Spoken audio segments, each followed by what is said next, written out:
বিয়ের পর বউ নাকি আমাকে একদম নাকে দড়ি দিয়ে ঘোরাচ্ছে।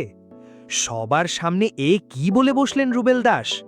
জি বাংলার দিদি নাম্বার ওয়ানের মঞ্চে দাঁড়িয়ে ক্যামেরার সামনেই খোদ শ্বেতাকে নিয়ে এমন চরম সত্যি ফাঁস হবে তা বোধহয় কেউ ভাবতেও পারেনি।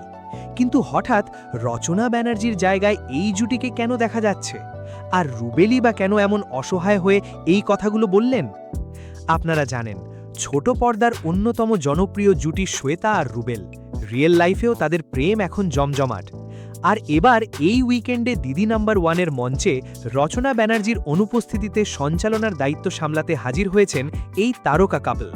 কিন্তু আসল গসিপটা তো শুরু হলো আড্ডার মাঝখানে, যখন জাতীয় পুরস্কারপ্রাপ্ত গায়ক থেকে শুরু করে মিঠাইয়ের জনপ্রিয় ঠাম্মি অর্থাৎ সোমা চক্রবর্তী রুবেলকে এমন একটা প্রশ্ন করে বসেন যার উত্তরে পুরো সেটে হাসির রোল পড়ে যায়।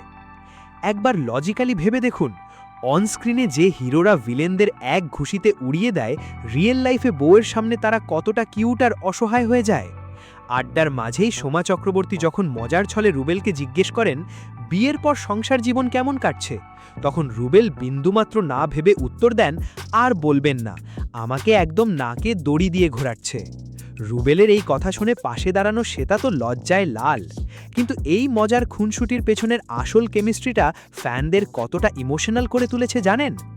নিম ফুলের মধুখ্যাত রুবেল এবং শ্বেতা দুজনেই এখন মেগা সিরিয়াল থেকে একটু ব্রেক নিয়েছেন। ফ্যানেরা চাতক পাখির মতো ওয়েট করছিল কবে এই জুটিকে আবার স্ক্রিনে দেখা যাবে। আর সেই কামব্যাকটা যে এমন দম ফাটা হাসির আর রোমান্টিক হবে সেটা সত্যিই আনএক্সপেক্টেড।